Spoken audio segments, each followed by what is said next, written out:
Hi friends, എല്ലാവർക്കും പുതിയൊരു വീഡിയോയിലേക്ക് സ്വാഗതം. ഇന്നത്തെ കഥയിൽ ശാരികയോടാണെങ്കിൽ രാജീവൻ പറയുന്നു, എൻ്റെ അമ്മയാണെങ്കിൽ അച്ഛൻ മരിച്ചതിന് ശേഷം എന്നെ ഒറ്റയ്ക്ക് വളർത്തിയതാണ്. അമ്മാവൻ പറഞ്ഞതാണ് വേറെ കല്യാണം കഴിക്കാൻ, എന്നിട്ട് പോലും കഴിച്ചില്ല. ആ അമ്മയെ വിഷമിച്ചിട്ട് നമ്മൾ രജിസ്റ്റർ വിവാഹം എങ്ങാനും കഴിപ്പിച്ചാൽ പിന്നെ നമ്മുടെ ജീവിതത്തിലുണ്ടാകുന്ന എല്ലാ സന്തോഷത്തിലും ഒരു വേദന ഉണ്ടാകുമെന്നൊക്കെ പറയുന്നു. രാജീവിനാണെങ്കിൽ ഒരു ഫോൺ വരുന്നു. ഫോൺ സംസാരിച്ചതിന് ശേഷം ശാരികയുടെ ആണെങ്കിൽ വീടിനുള്ളിലേക്ക് വരാനെന്ന് പറയുന്നു. ശാരിക അപ്പോൾ പറയാണ്, വന്ന കാര്യം സാധിച്ചു, ഇനി ഞാൻ വരുന്നില്ല എന്ന്. ശാരിക പറയുന്നു, എൻ്റെ അമ്മയും എനിക്ക് പ്രധാനപ്പെട്ടതാണ്. 3 മക്കളെ എൻ്റെ അമ്മ കഷ്ടപ്പെട്ടാണ് വളർത്തിയത് ഒറ്റയ്ക്ക്. എല്ലാ അമ്മമാരുടെ ആഗ്രഹം പോലെ എല്ലാ കാര്യങ്ങളും നടക്കട്ടെ, അതുപോലെ നടക്കുമ്പോൾ മാത്രം നമ്മുടെ വിവാഹം നടക്കട്ടെ എന്ന് പറഞ്ഞിട്ട് ശാരിക പോകുന്നു. ശാരിക പോയി കഴിഞ്ഞിട്ട് രാജീവ് വിചാരിക്കുകയാണ്, ആ കുട്ടി എന്താണ് ഇങ്ങനെയൊക്കെ സംസാരിച്ചത്, ഒന്നും മനസ്സിലായില്ലല്ലോ എന്ന്. ശാരിക നടന്ന് കുറച്ചു ദൂരം കഴിയുമ്പോഴേക്കും രാജീവ് അടുത്തേക്ക് വരുന്നു ബൈക്കിൽ. രാജീവ് ശാരികയോട് ചോദിക്കുന്നു, താൻ ആരുടെ ബർത്ത്ഡേക്ക് ഫുഡുമായിട്ട് വന്നതെന്നല്ലേ പറഞ്ഞത്, അത് കള്ളമല്ലേ, ഞാൻ അന്വേഷിച്ചിരുന്നു എന്ന് പറയുന്നു. എന്നെ കണ്ടിട്ട് എന്തോ സംസാരിക്കാൻ വേണ്ടി വന്നതല്ലേ, എന്താണെന്ന് ചോദിക്കാണ്. ശാരിക അപ്പോൾ നമുക്കങ്ങ് ഒളിച്ചോടി പോയാലോ എന്നൊക്കെ കളിയാക്കി പറയാണ്. സാറിൻ്റെ അമ്മ പുരാണവും കുടുംബ പുരാണവും ഒക്കെ കേട്ടപ്പോൾ ഞാനെല്ലാം മറന്നുപോയി. ഇനി നമ്മുടെ കല്യാണമൊക്കെ എല്ലാവരും ആഗ്രഹിക്കുന്നത് പോലൊക്കെ നടക്കട്ടെ, അപ്പോൾ അത് കഴിഞ്ഞ് ഞാൻ ഇതൊക്കെ പറഞ്ഞോളാം. ഞാനൊരു തമാശ പറയാൻ വന്നതാണെന്നൊക്കെ പറഞ്ഞ് തമാശ രീതിയിൽ അവതരിപ്പിച്ചിട്ടാണെങ്കിൽ ശാരിക മുന്നോട്ട് നടന്നു പോകുന്നു. ശരിക്കും പറഞ്ഞ ശാരികയ്ക്കാണെങ്കിൽ ഒരുപാട് സങ്കടമാകുന്നു, കണ്ണു നിറഞ്ഞാണ് പോകുന്നത്. പിന്നീട് കാണിക്കുന്നത് സത്യഭാമയുടെ വീടാണ്. സത്യാമ്മയുടെ വീട്ടിലാണെങ്കിൽ സുസ്മിതയും സുസ്മിതയുടെ അമ്മയും എല്ലാവരും ചേർന്ന് കല്യാണത്തെക്കുറിച്ചൊക്കെ ചർച്ച ചെയ്യുന്നു. അവിടേക്കാണെങ്കിൽ ദാസൻ കല്യാണക്കുറിയുടെ സാമ്പിളുമായിട്ട് വരികയാണ്. എല്ലാവരും വെഡ്ഡിംഗ് കാർഡിൻ്റെ ഡിസൈനൊക്കെ നോക്കുന്നു. സത്യാമ്മയാണെങ്കിൽ വിഷ്ണുവിനെ വിളിച്ചിട്ട് ഇതിലൊന്ന് സെലക്ട് ചെയ്യാനെന്ന് പറയുന്നു. ആരുമാണെങ്കിൽ വെഡ്ഡിംഗ് കാർഡിൻ്റെ ഡിസൈനൊക്കെ നോക്കുന്നു. സത്യാമ്മയാണെങ്കിൽ വിഷ്ണുവിനെ വിളിച്ചിട്ട് ഏതെങ്കിലും ഒന്ന് സെലക്ട് ചെയ്യാൻ പറയുന്നു. വിഷ്ണു അപ്പോൾ പറയുന്നുണ്ട്, അമ്മയല്ലേ എപ്പോഴും എല്ലാം സെലക്ട് ചെയ്യുന്നത്, അമ്മ എന്ത് സെലക്ട് ചെയ്യുന്നതോ അതാണ് എനിക്കിഷ്ടമെന്ന് പറയുന്നു. സത്യാമ്മ അപ്പോൾ പറയണ, കുഞ്ഞിലെ തൊട്ട് എല്ലാം അവൻ്റെ ഇഷ്ടമല്ല, എല്ലാം എൻ്റെ ഇഷ്ടമാണ്, ഒരു കളിപ്പാട്ടം പോലും എൻ്റെ ഇഷ്ടത്തിനാണ് അവൻ സ്വീകരിക്കുന്നതെന്ന് പറയുന്നു. പ്രീതി അപ്പോൾ മനസ്സിൽ വിചാരിക്കുകയാണ്, അമ്മയുടെ സ്നേഹം കൊണ്ട് പറ്റാൻ പോകുന്നത് ഇനിയും തൊട്ട് സുസ്മിതയുടെ കളിപ്പാവയായിരിക്കും ഈ ഏട്ടനെന്ന്. പിന്നീട് ഏട്ടൻ്റെ ജീവിതം തരിപ്പണമാകുന്നത് മാത്രം അമ്മ അറിയുന്നില്ലല്ലോ എന്നൊക്കെ വിചാരിക്കുന്നു. സുസ്മിത അപ്പോൾ പറയാണ്, ഇനിയും കഥയൊക്കെ മാറും, ഇനിയും തൊട്ട് എൻ്റെ ഇഷ്ടമാണ് വിഷ്ണു ഏട്ടൻ്റെ ഇഷ്ടവും. ഭാമയാൻറ്റിയുടെ കയ്യിൽ നിന്ന് ആ അധികാരം ഞാൻ ഏറ്റെടുക്കുകയാണെന്ന് പറയുന്നു. സത്യഭാമ അപ്പോൾ പറയാണ്, ഞാൻ സന്തോഷത്തോടെ കൈമാറും, എനിക്കതിൽ ഒരു കുഴപ്പവുമില്ല എന്ന്. ഭർത്താവിൻ്റെ മേൽ കൂടുതൽ അവകാശം ഭാര്യയ്ക്ക് തന്നെയല്ലേ എന്ന് സുസ്മിതയുടെ അമ്മയോടും ഭാമ ചോദിക്കുകയാണ്. സുസ്മിതയുടെ അമ്മ അപ്പോൾ പറയാണ്, അങ്ങനെ തന്നെയാണ്, എൻ്റെ മകളാണെങ്കിൽ ഒന്നിനും ഒരു കുറവും വരത്തില്ല, അവളും മിടുക്കി തന്നെയായിരിക്കും, വിഷ്ണുവിനെ നോക്കിക്കോളുമെന്നൊക്കെ പറയുന്നു.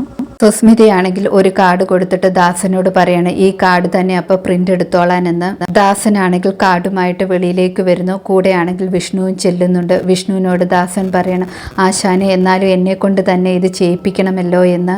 വിഷ്ണു അപ്പോൾ പറയണം, അതൊന്നും സാരമില്ല, എല്ലാവരും ഹാപ്പി ആയിട്ട് ഇരിക്കുന്നില്ലേ, അത് മതിയെന്ന് പറയുന്നു. വിഷ്ണു ആണെങ്കിൽ എന്തായാലും നീ കാർഡ് അടിച്ചുകൊണ്ട് വരാനെന്ന് ദാസനോട് പറയുന്നു. സുസ്മിതയുടെ അമ്മയാണെങ്കിൽ സുസ്മിതയും കൂട്ടിയിട്ട് പോവുകയാണെന്ന് പറയുന്നു. കല്യാണ ദിവസം ചെറുക്കൻ്റെ വീട്ടിൽ നിന്നല്ലല്ലോ പോകേണ്ടത്, പെണ്ണിൻ്റെ വീട്ടിൽ നിന്നല്ലേ ഒരുങ്ങിയിറങ്ങണ്ടേ എന്ന് പറയുന്നു. സുസ്മിത അപ്പോൾ പറയാണ്, എനിക്ക് ഭാമയാൻറ്റിയെ പിരിഞ്ഞിരിക്കാൻ വയ്യ എന്ന്. ആ സമയത്ത് സത്യഭാമയമ്മ പറയുന്നു, അതിനെന്താ, ഇനി ഒരു ദിവസം കൂടിയല്ലേ ഉള്ളൂ, ഈ വീട്ടിൽ നീ വിഷ്ണുവിൻ്റെ കൈ പിടിച്ച് നിലവിളക്കുമായി വരണം, നീയാണ് ഇനിയും എല്ലാം ഈ വീടിൻ്റെ, നീ തൊട്ട് ഞാൻ ആൻറ്റിയല്ല നിന്റെ അമ്മയാണെന്ന് പറയുന്നു. സുസ്മിത ഉടനെ തന്നെ കാൽ തൊട്ട് വന്ദിക്കുകയാണ്. സുസ്മിതയെ അനുഗ്രഹിക്കുന്നു. പിന്നീട് കാണിക്കുന്നത് രാജേശ്വരി ആണെങ്കിൽ ശാരദാമ്മയുടെ വീട്ടിലേക്ക് ചെല്ലുന്നു. ഇവിടെ ആരുമില്ലേ എന്ന് ചോദിച്ചു വിളിക്കുമ്പോൾ ശാരിക അവിടേക്ക് വരുന്നുണ്ട്. ശാരികയോട് ചോദിക്കുന്നുണ്ട്, ഇവിടെ ആരുമില്ലേ എന്ന്. ശാരികയാണെങ്കിൽ ഒട്ടും ഇഷ്ടമല്ലാത്തത് കൊണ്ട് വിളിച്ചു നോക്കെന്ന് പറഞ്ഞിട്ട് അവിടെ നിന്ന് പോകുന്നു. രാജേശ്വരി അപ്പോൾ മനസ്സിൽ വിചാരിക്കുകയാണ്, ഇവളുടെ അഹങ്കാരം കണ്ടില്ലേ, ഒരു അധ്യാപകനെ കെട്ടാൻ പോകുന്നതിൻ്റെ അഹങ്കാരമാണ്, എല്ലാത്തിൻ്റെ അഹങ്കാരം നാളെ ഒരു ദിവസത്തോടെ തീർത്തു കൊടുക്കണമെന്നൊക്കെ വിചാരിക്കുന്നു. ശാരദാമ്മയാണെങ്കിൽ വിളി കേട്ടിട്ട് രാജേശ്വരിയുടെ അടുത്തേക്ക് വരുന്നു. എന്താണെന്ന് കാര്യമെന്ന് ചോദിക്കുകയാണ്. രാജേശ്വരി ചോദിക്കുകയാണ്, എന്താണ് ഹോട്ടലിൽ വലിയ അനക്കമൊന്നും ഇല്ലാത്തതെന്ന്. ശാരദാമ്മ അപ്പോൾ പറയുന്നുണ്ട്, ആഹാരം ഉണ്ടാക്കുന്ന സമയത്തെ എല്ലാവരും വരത്തുള്ളൂവെന്ന്. രാജേശ്വരി അപ്പോൾ പറയാണ്, ഇങ്ങനെയല്ല ഹോട്ടലിൽ കൊണ്ടുപോകേണ്ടത്, ഇപ്പോഴെല്ലാം മോഡേൺ രീതിയിലാണ്, പേരൊക്കെ ഹോട്ടലിന്റെ പേര് മാറ്റണം, അതുപോലെ ഹോട്ടലിലെ വിഭവങ്ങളും മാറ്റണമെന്ന് പറയുന്നു. ഷവർമയും കുത്തു പൊറോട്ടയും ഒക്കെ വെക്കണമെന്ന് പറയാണ്. കൊടുക്കുന്ന ഫുഡൊക്കെ നോൺ വെജ് ആണെങ്കിൽ ഈച്ച പൊതിയുന്നത് പോലെ ജനങ്ങൾ ഇവിടെ കഴിക്കാൻ കൂടുമെന്ന് പറയുന്നു.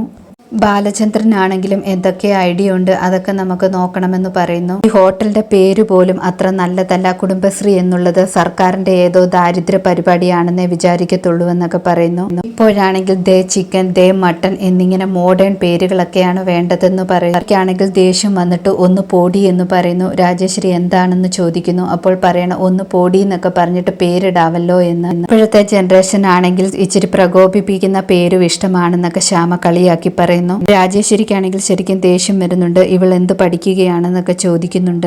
വിവാഹം കഴിഞ്ഞിട്ട് നമുക്ക് എല്ലാവർക്കും ഒത്തുകൂടിയിരുന്ന് എല്ലാം സംസാരിച്ച് കാര്യങ്ങൾ ശരിയാക്കണമെന്നൊക്കെ പറയുന്നു. അവിടേക്കാണെങ്കിൽ ശാലിനി വരുന്നു. ശാലിനിയോട് രാജേശ്വരി പറയുന്നു, ഞാൻ ഡ്രസ്സുമായിട്ട് വന്നതാണ്, കല്യാണത്തിന് ഉടുക്കാൻ വേണ്ടിയുള്ള സാരിയാണ്, ഇതും ഒരു ചടങ്ങ് തന്നെയാണ്, ഈ സാരി ഉടുത്തു വേണം വധുവായിട്ട് വരാനെന്ന് പറയുന്നു. ശാരദാമ്മയാണെങ്കിൽ ശാലിനിയോട് വാങ്ങാൻ പറയുന്നു. ശാലിനി ആണെങ്കിൽ അത് വാങ്ങുന്നു. രാജേശ്വരി പറയണ കല്യാണത്തിന് അധികം സമയമൊന്നുമില്ല, എങ്കിലും രാജേശ്വരിയുടെയും ഗോപാലകൃഷ്ണന്റെയും വീട്ടിലേക്ക് പെണ്ണ് കയറി വരുമ്പോൾ അതിന്റെ പകിട്ടും പത്രാസുമൊക്കെ വേണമെന്ന് പറയുന്നു. എന്നാൽ നിങ്ങൾ ഞങ്ങളുടെ അഭിമാനം കളയരുതെന്ന് രാജേശ്വരി പറഞ്ഞിട്ട് അവിടെ നിന്ന് ഇറങ്ങുന്നു. ഇതോടെ ഇന്നത്തെ കഥ അവസാനിക്കുന്നു. പുതിയ കഥയുമായി വീണ്ടും കാണാം. താങ്ക്